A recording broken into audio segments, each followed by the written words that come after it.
सब बड़ा बड़ेरा वो जी, सब लोग लगाया वो जी, ठाकरिया ने सदिया वो जी।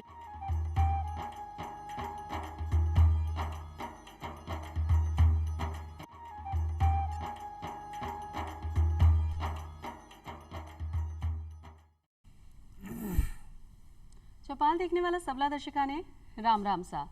युवा वर्ग समाज और देश को प्रगति की ओर ले जावा के लिए जिम्मेदार हो सके है। अपना जो युवा वर्ग है वो देश को कर्णधार है, अतः भी ने अपनी जिम्मेदारी समझनी चाहिए। एक व्यक्ति, एक बालक, एक टाबर एक अनगढ़ पत्थर के समान होवे है, जी का विकास में अपना परिवारजन हो सके है, मित्रजन हो सके है, सहपाठी हो सके है, शिक्षक हो सके है और साथ ही साथ समाज की भी इमे भूमिका हो सके है। तो एक व्यक्ति का व्यक्तित्व विकास में किन किन लोगों की भूमिका हो सके और स्वयं आपा आपनो व्यक्तित्व किया विकसित कर सका, एक अच्छो व्यक्तित्व आपा किया बना सका है, आकर्षक व्यक्तित्व किया बना सका। ई पर ही आज आपा चर्चा करांगा कि ग्रामीण युवा और व्यक्तित्व विकास के ऊपर। और चर्चा करवा के लिए पधार्या है डॉक्टर कपिल कुमार आनंद साहब, जो कि सहायक आचार्य हैं राजनीतिक विज्ञान से, राष्ट्रीय सेवा योजना पुरस्कार से 2017 में राज्य सरकार से सम्मानित हो चुके हैं और साथ ही साथ 2019 में माननीय राष्ट्रपति द्वारा भी सम्मानित हो चुके हैं। आनंद साहब, ठाकुर बहुत बहुत स्वागत है चौपाल में। राम राम। साथ ही आपने आमंत्रित किया है वरिष्ठ अध्यापक सामाजिक विज्ञान का, जो कि राजकीय उच्च माध्यमिक विद्यालय खूसर सीतापुरा से पधारे हैं अशोक शर्मा जी। शर्मा साहब थाने भी बहुत बहुत स्वागत करा जी। कि आज आपने चर्चा कर रहे हैं ग्रामीण युवा और व्यक्तित्व विकास के ऊपर, तो सबसे पहला सवाल आ ही करा कि जी लोगों की समझ में भी आ जाए और हमारी जो जिज्ञासा है वो भी शांत हो जाए कि व्यक्तित्व विकास किने कह सका है, किया समझ सका हमें ने। ये जो व्यक्तित्व विकास की बात है ये एक बहुत महत्वपूर्ण है आज के संदर्भ में, और इसमें छोटी छोटी बहुत सारी बातें आती हैं और उस पर जो है हमें सोचना पड़ता है, विचारना पड़ता है, मनन चिंतन करना पड़ता है, उस पर ध्यान देना पड़ता है।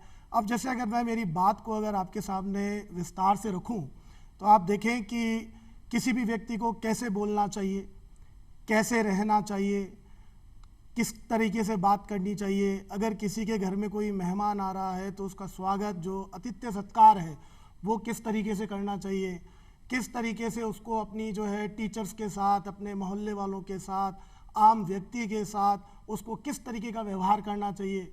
देखिए, ये कहने के लिए तो हमें ऐसा लग रहा है कि एक बहुत छोटी छोटी सी बातें हैं, लेकिन जब व्यक्ति इस पे अमल करने लगता है तो उसको थोड़ा समय लगता है, लेकिन जब धीरे धीरे वो इन सब बातों पे अच्छे से अमल कर लेता है तो ये सारी जो बातें हैं ये उसके जीवन का एक हिस्सा हो जाती हैं। और जब वो उसके जीवन का हिस्सा हो जाती हैं तो ऐसा लगता है कि जैसे उसका व्यक्तित्व विकास हो गया। जी जी। तो व्यक्तित्व में आप यूँ कह सका कि एक व्यक्तित्व दिखे किया है, यानी शारीरिक संरचना भी में आ सके है, बीको व्यवहार भी हो सके है, बीकी बुद्धि भी हो सके है, बीको स्वास्थ्य भी हो सके है। तो यानी व्यक्तित्व में आप बांध नहीं सका, हर अलग अलग नजरिया से आप एक व्यक्ति को व्यक्तित्व ने देख सका भाई बी का विकास को महत्व के है। एक व्यक्ति अपना व्यक्तित्व ने किया विकास कर सके, बी से पहले बी को महत्व के है, क्यों विकसित होना चाहिए एक व्यक्ति को व्यक्तित्व। देखिए, किसी व्यक्ति का व्यक्तित्व बहुत मायने रखता है। कई बार जब हम किसी व्यक्ति से मिलते हैं तो पहला कहते हैं कि पहला जो प्रभाव पड़ता है वो आजीवन रहता है जी। हमारा बोलचाल कैसी है, हमारी भाषा कैसी है, शब्दों पर हमारा नियंत्रण कैसा है, हम मर्यादित संयमित भाषा बोल रहे हैं या नहीं, हम अपने से सामने वाले से किस प्रकार का व्यवहार कर रहे हैं, हमने किस प्रकार के कपड़े पहने हैं, हम किस प्रकार के अपने प्रेजेंटेशन दे रहे हैं, अपनी अभिव्यक्ति को कैसे हम प्रदर्शित कर रहे हैं। तो ये सब चीज़ें जो हैं, सब आदतें जो हैं व्यक्ति के व्यवहार को एक तरह से उसका मापक होती हैं। तो कई बार हम कहते हैं कि भाई फलां व्यक्ति, फलां लड़का बहुत अच्छा है, उसके संस्कार बहुत अच्छे हैं। तो ये सब चीज़ें व्यवहारगत परिवर्तन में हमें डालनी है। और सबसे जो अधिक बात है वो युवाओं के ऊपर हम लाएंगे, क्योंकि युवा हमारे देश के कर्णधार होते हैं। इस देश का भविष्य युवाओं के कंधों पर निर्भर है।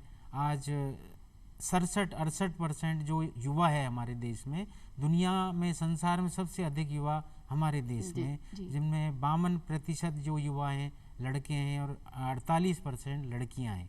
तो मैं ये कहना चाहूँगा कि युवा देश का कर्णधार है और युवा को इस प्रकार से अपने आप को आत्ममंथन और आत्मचिंतन करना होगा कि भाई मैं किस प्रकार से एक प्रभावशाली व्यक्तित्व बनूं और अपनी बात दूसरे व्यक्ति तक कैसे मैं पहुंचाऊं, कैसे अपने देश के विकास में, अपने गांव के विकास में, अपने परिवार के विकास में मैं सहायक बनूं। तो हम उन चीज़ों को अपने व्यवहारगत परिवर्तन में लाने के लिए हमें युवाओं को इस तरह के आत्ममंथन के लिए प्रेरित स्वयं उसको करना होगा, ताकि वो आगे समाज में चलकर एक ऐसा मर्यादित, संयमित और आत्म केंद्रित व्यक्ति बन सके जो सबके लिए काम आए और सब उसकी प्रशंसा करें। अशोक साहब, आपने बहुत ही चोखी बात बताई कि पहली नज़र में अगर कोई व्यक्ति से अगर आप देखा हाँ या बातचीत करा हाँ, तो जो सामने आवे है वही अपना मस्तिष्क में प्रभाव देवे है। तो आप यूँ कह सका कि भाई फलानो आदमी बहुत अच्छो है, बहुत अच्छो व्यवहार करे है, मतलब व्यवहारिक भी है और संरचना भी बहुत अच्छी है, घर परिवार भी अच्छो है, बोल चाल भी अच्छी, मतलब विको व्यक्तित्व को प्रभाव चुटकी में भी सामने वाला ने प्रभावित कर सके है।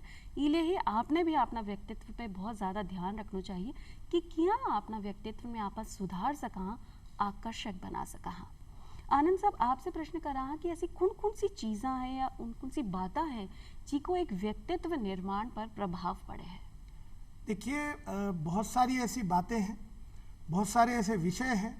अगर मैं आम बात के तौर पे अगर कहूँ कि जैसे कोई व्यक्ति है, कोई नवयुवक है या कोई लड़का है, कोई लड़की है, स्कूल में पढ़ने वाले हमारे ग्रामीण जो बच्चे हैं या हमारे शहरों के बच्चे हैं, आप देखें कि कोई जो है बहुत अच्छा गा सकता है, कोई बहुत अच्छा नृत्य कर सकता है, कोई बहुत अच्छा लिख सकता है, कोई बहुत अच्छा बोल सकता है। देखिए, एक सबसे महत्वपूर्ण बात ये रहती है, एक गार्जियन के रूप में भी अगर आप समझ लीजिए या एक टीचर के रूप में भी आप समझ लीजिए कि हमें ये अच्छी तरीके से पता होना चाहिए कि किस बच्चे के अंदर क्या खूबी है और खूबियों को बढ़ाना और जो बुराइयां हैं, नकारात्मकताएं हैं, उनको दूर करना। और जब व्यक्ति जो है, जैसे मान लीजिए कि अगर किसी को बहुत अच्छा गाना आता है और यदि गाने में मान लीजिए कि वो बहुत अच्छा सिंगर बन जाता है, तो सही मायने में उसके व्यक्तित्व का विकास है। मान लीजिए कोई बहुत अच्छा खेल सकता है, बहुत अच्छा क्रिकेट खेल सकता है या हॉकी खेल सकता है, फुटबॉल खेल सकता है, कोई भी गेम के अंदर उसकी रुचि है और यदि उस खेल के अंदर वो नाम कमाता है, देश के लिए नाम कमा रहा है, अपने गांव के लिए नाम कमा रहा है, तो ये मान के चलें कि उसके व्यक्तित्व का विकास हो रहा है। या बहुत अच्छा कोई लिख रहा है या बहुत अच्छा कोई भाषण दे रहा है और यदि वो अपनी प्रतिभा की छाप अगर वो छोड़ पा रहा है, वो दुनिया के अंदर जाना जा रहा है, देश में प्रदेश में उसकी पहचान हो रही है, तो हम ये कह सकते हैं कि उसका व्यक्तित्व विकास हुआ। जी, तो व्यक्तित्व विकास जो है वो कहीं किसी भी दिशा में हो सके है, वो शिक्षा में भी हो सके है, खेल कूद में भी हो सके है, स्वास्थ्य में भी हो सके है, व्यवहार में भी हो सके है। तो मतलब आप इन्हें नाप नहीं सका। आपके रुचि अनुसार आप कार्य करो, आप खुद समझो कि आप में कहीं कुशलता है, कहीं आपको व्यवहार सही तरीका से हो सके है। आप खेल में ज़्यादा अच्छा हो तो आपने खेल चुनना चाहिए, आप गायन में ज़्यादा अच्छा है तो आपने गायन चुनना चाहिए। तो आप अपना व्यवहार के ज़रिए और अपनी रुचि के ज़रिए भी अपना व्यक्तित्व ने निखार सका। अशोक साहब, मैं एक बात पूछिए कि कौन कौन सी चीज़ों को अपना व्यक्तित्व पे प्रभाव पड़े है? एक परिवार की स्थिति को प्रभाव पड़े है या परिवार का नाम को प्रभाव पड़े कि आपने माता पिता को नाम है तो एक बच्चा को भी नाम हो, या आपकी जो आर्थिक स्थिति है भी को प्रभाव पड़ सके है, विद्यालय को है, समाज को है, सांस्कृतिक को है, माहौल को है, या आपा जठे रह रहे हैं वो जगह को प्रभाव पड़े है। तो ऐसी कौन कौन सी चीज़ें हैं जो किया की प्रभावित कर सके हैं? देखिए, मनुष्य एक सामाजिक प्राणी है और युवा पर जो प्रभाव पड़ता है निश्चित रूप से हर युवा का एक नायक होता है जी। वो किसी हीरो को देखता है अपने आदर्श में, अपने सिद्धांतों में। तो सबसे पहली बात तो है कि युवा को स्वयं को ये निश्चय आत्मचिंतन और मंथन करना होगा कि भाई मैं किस प्रकार स्वयं प्रेरित होना है, उसको किस प्रकार की मैं आदतों को सीखूं। जैसे समाज में वो किस प्रकार के समाज में रह रहा है, उसका सामाजिक परिवेश कैसा है, विद्यालय कॉलेज का उसका वातावरण कैसा है, उसके मित्र समूह कैसा है। तो इन सब चीज़ों का उसके व्यक्तित्व पर और उसके चरित्र निर्माण पर बहुत बड़ा प्रभाव पड़ता है। अगर वो अच्छी संगत में रहेगा तो उसे स्वयं को ये बुराई और अच्छाई में स्वयं उसको मानदंड बनाने होंगे कि भाई मुझे अच्छे लोगों के साथ रहना है। इसके लिए वो जिस नायक को देखता है, हो सकता है वो गलत प्रवृत्तियों वाले उसका कोई हीरो हो, तो वो ये स्वयं आत्मचिंतन और मंथन करे कि मुझे एक अच्छा व्यक्ति बनना है, आगे चलकर समाज में एक ऐसी भूमिका निभानी है महती जो कि आगे चलकर समाज को कुछ दे। वो अच्छाइयों को सीखे स्वयं, क्योंकि उसको बताने वाला कोई नहीं है। हो सकता है वो नेगेटिव जा रहा हो, पॉजिटिव जा रहा हो, लेकिन उसको स्वयं को ये निर्णय करना है कि ये गलत व्यक्ति है, मुझे इसकी ये अच्छी आदत मुझे अच्छी लगी तो मैं उसको ग्रहण करूं। ऐसा नहीं कि कोई व्यक्ति बुरा है तो उसमें सारी आदतें गलत हों, हो सकता है उसमें अच्छाई हो, तो हमें अच्छाई को स्वीकार करना है और बुराई को हमें नकार देना है, अपने व्यवहारगत परिवर्तन में उसको लाना है। जिस प्रकार से वो विद्यालय में रहता है, तो विद्यालय में बहुत से बच्चे ऐसे होते हैं जो चुपचाप रहते हैं, कक्षा में ज़्यादा बोलते नहीं हैं, तो वो ये सोचे कि भाई मुझे एक अच्छा नागरिक बनना है। मैं वो कई बार क्या कुंठित तो हो जाता है अपने आप में, हो सकता है उसके परिवार की आर्थिक स्थिति दयनीय हो, सोचनीय हो, तो उसको ये बनना है। जैसे कलाम साहब अखबार बेचते थे, आगे चल कर वो भारत का राष्ट्रपति बने, तो उसको ये हीन भावना अपने मन में नहीं भरनी है कि भाई मैं कुछ नहीं कर सकता। वो ये कलाम साहब से ये प्रेरणा ले सकता है कि जब कलाम साहब देश के राष्ट्रपति बन सकते हैं, देश के संवैधानिक पद पर वो जा सकते हैं, तो मैं क्यों नहीं। तो इस प्रकार एक चुपचाप बैठे रहने वाला सहमा सा लड़का भी आगे चलकर समाज में बहुत बड़ा नाम रोशन कर सकता है। लेकिन उस बालक को स्वयं मंथन करना होगा, स्वयं विवेक से उसको ये सोचना होगा कि भाई मुझे आगे चलकर क्या करना है, तो और समाज को मैं क्या दे सकता हूँ। मैं हर व्यक्ति में, प्रकृति में हर व्यक्ति कोई न कोई अच्छाई लेकर आता है, तो उस अच्छाई को हमको उजागर करना है और वो अच्छाई ऐसी हो कि लोगों के काम आए। महात्मा गांधी जी भी कहते थे कि सबसे बड़ा जो गुण है वो चरित्रवान है। तो व्यक्ति को, उस युवा को, उस बच्चे को चरित्रवान बनना है, नैतिक गुणों को उसको समाहित करना है। हमारी भारतीय सभ्यता और संस्कृति 5000 साल वर्ष पुरानी है, तो उसमें जो अच्छे गुण हैं, अच्छे संस्कार हैं, हमारे जीवन मूल्य हैं, भाईचारा, परस्पर प्रेम, स्नेह, सौहार्द, सामाजिक समरसता, इन सब को अपने व्यवहारगत परिवर्तन में वो लाए और एक समाज में अच्छी भूमिका निभाए और एक अच्छा नागरिक बने। केवल वो अधिकारों की बात नहीं करे, वो कर्तव्य भी निभाए। जैसे कर्तव्य है कि भाई हमें देश की राष्ट्रीय एकता की हमको अक्षुण्ण बनाए रखना है, हमें मर मिटने के लिए अपने आप को तैयार रखना होगा। देश पर कोई आकस्मिक संकट आता है तो ऐसी घड़ी में मैं तत्पर रहूं, मैं देश के लिए क्या कर सकता हूं, मैं अपनी विरासत है, हमारी धरोहर है, हमारी जितने भी जीव जंतु वन्य प्राणी हैं उनकी मैं कैसे सुरक्षा कर सकता हूं। तो ये सब व्यक्ति का अहम हिस्सा है उसके व्यवहार का, और एक युवा का सर्वांगीण विकास तभी होगा जब वो अच्छी आदतों को और हमारे जीवन मूल्यों को अपने व्यवहारगत परिवर्तन में आत्मसात करे। अशोक जी की जो बात है उसको मैं आगे बढ़ाते हुए, जैसे बहुत अच्छी बात बोली, मैं आगे बढ़ाते हुए विवेकानंद जी को यहाँ पर कोट करना चाहूँगा। विवेकानंद जी कहते हैं कि युवाओं के अंदर सबसे बड़ी समस्या क्या है कि वो किसी भी काम को शुरू नहीं करना चाहते हैं। वो कहते हैं कि अपने लक्ष्य पे अटल हो जाओ। क्या होगा अगर आप किसी भी नए विषय पर या कोई सकारात्मकता लेके अगर किसी भी नए काम को अगर आप शुरू करेंगे तो शुरुआत में क्या होगा, उसका मजाक बनाया जाएगा, फिर बाद में उसकी क्रिटिसिज्म शुरू हो जाएगी, उसकी आलोचना शुरू हो जाएगी, और आखिर एक समय ऐसा आएगा कि आपने जिस काम को शुरू किया उसको पूरी दुनिया एक्सेप्ट करेगी। इसलिए कम से कम आप अपने लक्ष्य निर्धारित करो, और लक्ष्य न केवल निर्धारित करो बल्कि उसके ऊपर पूरी तरीके से अटल हो जाओ, और तब तक मत बैठो जब तक आप उस अपने कार्य को पूर्ण ना कर लो। जी बिल्कुल सही कहा आपने कि भाई अगर आपने लक्ष्य आपा स्थापित कर लिया और एक मान लिया कि भाई मैंने तो आ जगह पहुँचना ही है, तो आप स्वयं पहुँच सका। जी कि बहुत सारी चीज़ों को प्रभाव पड़े तो वो प्रभाव नकारात्मक भी हो सके है और सकारात्मक भी हो सके। तो नकारात्मक प्रभाव ने आप पीछे छोड़ सका और जितनी भी सकारात्मक बातें हैं वो अपना जीवन में ले सका है। जी कि अशोक जी ने अभी बताया हो कि आप लोगों से सीखा, लोगों की बहुत अच्छी अच्छी बातें हैं जो आपने ग्रहण कर लेनी चाहिए, अपना व्यवहार में ले आनी चाहिए, और जितनी भी गलत बातें हैं, दुर्व्यवहार है, दुर्विचार है, वो सब आपने परित्याग कर देना चाहिए। क्योंकि अगर आपने व्यक्तित्व को विकास करना है तो एक सही दिशा में ही व्यक्तित्व को विकास हो सके। इसलिए सही चीज़ों पर अपना ध्यान केंद्रित करा और दूसरी चीज़ों ने आप पीछे छोड़ दिया। जब बात आवे स्वयं की, जिया कि आपने बताया आनंद जी कि लक्ष्य स्थापित आपने कर लेना चाहिए और बी के ही पीछे आपने चढ़ना चाहिए, तो स्वयं व्यक्ति आपनो व्यक्तित्व में सुधार किया कर सके इन सब नकारात्मक चीज़ों ने पीछे छोड़। देखिए, ये भी एक बहुत अच्छा पूजा जी प्रश्न आपने किया है। और आज का जो युवा है, क्योंकि आप देखें कि भारत के अंदर जो है जो सबसे ज़्यादा युवा हैं आज के समय में, और जो युवा हैं उन युवाओं का जो सबसे पहला प्रश्न यही होता है कि मैं अपने आप को जो है बहुत पॉजिटिव कैसे करूं, मैं अपने आप को सकारात्मक कैसे करूं, मैं जो है देश के लिए काम कैसे करूं, मैं जो है समाज के लिए काम कैसे करूं।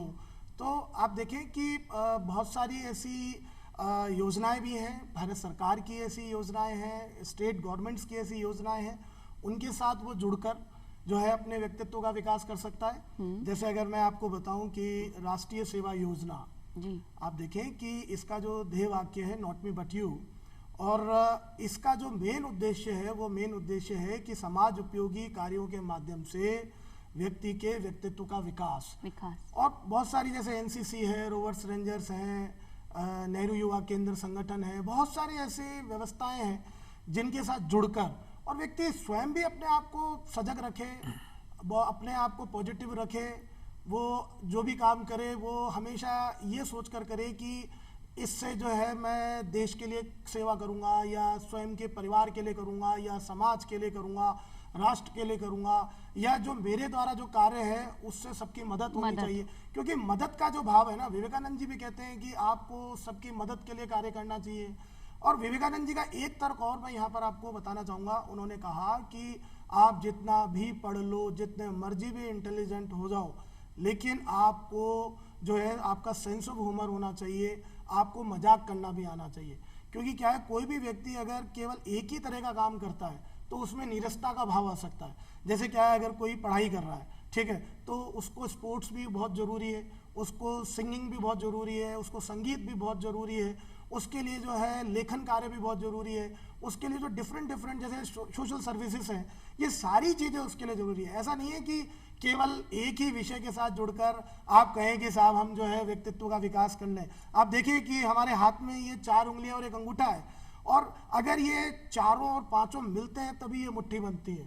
संगठन में शक्ति होती है, सबको मिलकर चलना होता है। जब सारी चीज़ें एक साथ जुड़ती हैं तो व्यक्ति के कहीं ना कहीं जो है उसके जीवन के अंदर निखार लाती हैं, उसको आगे बढ़ाती हैं, उसको सपोर्ट करती हैं, उसके अंदर पॉजिटिवनेस लाती हैं कि हम किस तरीके से जो है समाज के लिए, देश के लिए, परिवार के लिए, गांव के लिए, मोहल्ले के लिए, सबके लिए हम काम कर सकते हैं। जी, आनंद साहब बहुत ही सही बात कही कि आप सिर्फ एक ही डगर पर नहीं चला, हर चीज़ आपके लिए मायने रखे है और महत्वपूर्ण है।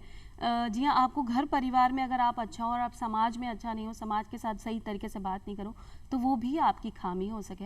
आप घर परिवार में भी अच्छा हो, समाज में भी अच्छा हो, अपने विद्यालय में भी अच्छा हो, शिक्षण में भी अच्छा हो, अपना स्वास्थ्य के प्रति भी जागरूक हो, खेल कूद में भी हो, मतलब जितनी भी छोटी छोटी चीज़ें हैं भी सब ने अगर अपना व्यक्तित्व में ढाल लेवा तो एक आकर्षक व्यक्तित्व को निर्माण हो सके है। पुस्तक का बारे में कहो जावे है कि आपकी बहुत अच्छी दोस्त हो सके है, बहुत अच्छी शिक्षक हो सके है, बहुत अच्छी मार्गदर्शक हो सके है। तो साहित्यिक पुस्तक जो है वो अपना व्यक्तित्व में कैसे निखार सके है? बहुत ही समसामयिक प्रश्न आपने किया है पूजा जी। देखिए, पुस्तकें हमारी सबसे बड़ी मित्र होती हैं। बिल्कुल। हमारा जो भारतीय जो साहित्य है, जो हमारे वेद हैं, पुराण हैं, रामायण है, गीता है, महाभारत है, इन सब में सब कुछ ज्ञान इतना भरा हुआ है कि हमारे व्यक्तित्व के निर्माण के लिए, विकास के लिए उन सबों के जो महापुरुषों की जीवनियाँ हैं उन सब को हम पढ़कर अपने व्यवहार में हम उनको ढालें। क्योंकि केवल पढ़ने से कुछ नहीं होगा, जब तक हम अपने व्यवहार में उन चीज़ों को शामिल नहीं करेंगे तब तक हमारे जीवन का सर्वांगीण विकास नहीं होगा। एक युवा का सर्वांगीण विकास तभी होता है जब वो शारीरिक रूप से स्वस्थ होगा। अगर शारीरिक रूप से वह स्वस्थ होगा तो निश्चित रूप से वो मानसिक रूप से भी स्वस्थ होगा। तो हमें ऐसा साहित्य पढ़ना चाहिए जो हमारे दिलो दिमाग पर हमें अच्छाइयाँ प्रदान करे, हमें विकृत व्यक्ति नहीं बनाए। आजकल कैसे अश्लील और वैसे साहित्य परोसे जाते हैं जो हमारे चरित्र निर्माण के लिए बहुत ज़्यादा नेगेटिव, वो हमारे व्यक्तित्व में बहुत ज़्यादा प्रभाव डालते हैं। तो हमें अच्छा साहित्य पढ़ना चाहिए, अच्छा संगीत सुनना चाहिए, क्योंकि हमारी भारतीय सभ्यता और संस्कृति में बहुत से संगीत भी ऐसे हैं जो मन को बड़ा सुकून देते हैं और उनसे हमारे व्यक्तित्व का विकास भी होता है। आप देखिए जितने भी महापुरुषों ने, जितने भी गांधी जी की अगर हम बात करें तो जितने भी स्वाधीनता सेनानी थे, सब अपने स्व अध्ययन पर बहुत जोर देते थे, तो बहुत पढ़ते थे। और व्यक्ति ज्ञानवान तभी बनता है जब वो पढ़ा लिखा हो, उसको नॉलेज हो। तो आज के युवाओं को मैं यही संदेश देना चाहूँगा इस अवसर पर, ग्रामीण भाई और बहनों को इस चौपाल कार्यक्रम के माध्यम से, कि हम अच्छा साहित्य पढ़ें, अच्छा संगीत सुने, भारतीय सभ्यता और संस्कृति के उन नियमों, सिद्धांतों और आदर्शों पर चलें जो हमारे पूर्वजों ने हमको स्थापित किए। और निश्चित रूप से हमें ऐसे समाज का निर्माण करेंगे जो आगे चलकर हमारे देश की प्रगति में बहुत ज़्यादा सहायक सिद्ध हो तो पुस्तकें तो अपनी दोस्त हैं ही हैं और मार्गदर्शक भी हैं। ऐसी पुस्तकों का आप चयन करें जो आपने सीख दे सके, चाहे वो नैतिक शिक्षा की पुस्तकें हों या साहित्य की पुस्तकें हैं या राजनीतिक विज्ञान की पुस्तकें, कोई सी भी पुस्तक आपकी दोस्त हो सके, बस आप भी ने सही तरीके से चयन करो और पढ़ सको हो। राष्ट्रीय सेवा योजना यानी NSS की अगर आप बात करा तो इनमें कौन सा कार्यक्रम हुए हैं और उन कार्यक्रम के जरिए एक युवा को व्यक्तित्व विकास में क्या मदद मिल सके। देखिए कि 1969 में भारत सरकार ने राष्ट्रीय सेवा योजना को प्रारंभ किया था। जैसा मैंने अभी थोड़ी देर पहले आपको बताया कि समाज उपयोगी कार्यों के माध्यम से जो हमारे नवयुवक हैं, हमारे स्कूल में पढ़ने वाले बच्चे हैं, हमारे कॉलेज में पढ़ने वाले जो बच्चे हैं, उनके व्यक्तित्व का हम विकास कैसे कर सकते हैं। आप देखिए इसके अंदर बहुत सारी जो है कार्यक्रम होते हैं जिनके माध्यम से, अगर मैं सबसे पहले बात करूं कि इसमें 3 एक दिवसीय शिविर होते हैं एक साल के अंदर, और एक 7 डे कैंप होता है 7 दिवसीय। अब आप देखेंगे वो जो 7 दिवसीय कैंप होता है वो रेजिडेंटल होता है, यानी कि वो 7 दिन स्वयंसेवकों को वहीं रहना पड़ता है। आप देखें कि सुबह सुबह जो शुरुआत है वो योगा के साथ होती है।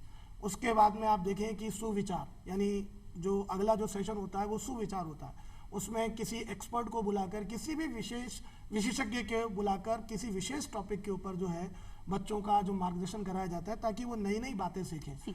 आप दोपहर में देखें कि जो खाना है, भोजन है, वो स्वयंसेवक स्वयं बनाते हैं। आप देखें कि वहाँ जो वो मिलते हैं, अगर वो मान लीजिए कि साफ सफाई का काम कर रहे हैं तब भी वो मिलकर काम कर रहे हैं, खाना बना रहे हैं तब भी वो मिलकर काम कर रहे हैं। आप देखें कि इससे उनके बीच में एकता की जो बात आती है, एक साथ चलने की बात आती है, मिलजुल कर चलने की बात आती है। और जैसे ही आपको बताया कि हमारे देश की संस्कृति है, हमारे देश की संस्कृति है मिलकर रहना। हमारे देश में विभिन्न संस्कृतियां हैं, विभिन्न बोलियां हैं, विभिन्न भाषाएं हैं, विभिन्न वेशभूषाएं हैं, लेकिन उसके बावजूद भी हम एक हैं, हम पूरी तरीके से एक हैं।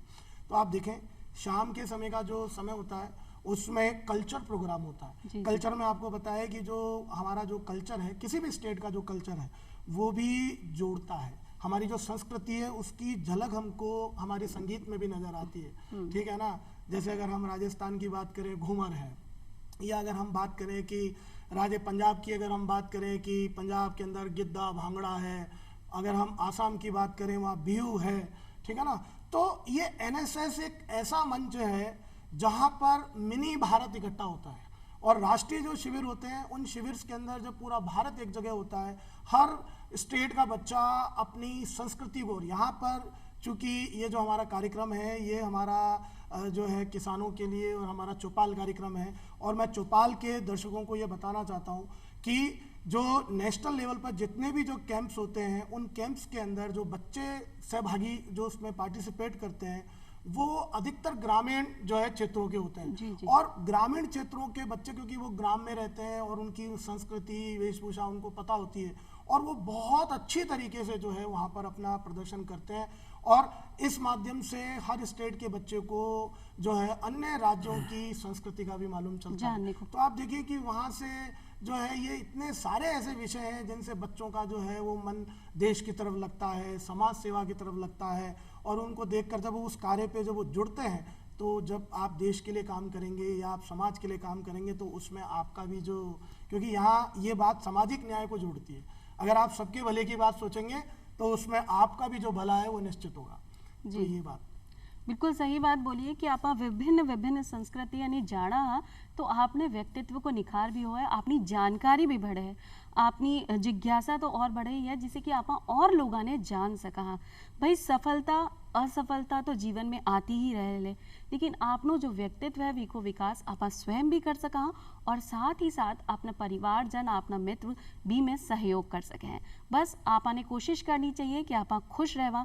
सिर्फ भागदौड़ भरी जिंदगी में सिर्फ आगे बढ़ना ही सफलता नहीं है, व्यक्तित्व को विकास नहीं है। हर चीज को चयन सही तरीका से करनो, सही मानने से समझनो और अपना जीवन में उतारनो ही अपना व्यक्तित्व विकास की पहली सीढ़ी हो सके है।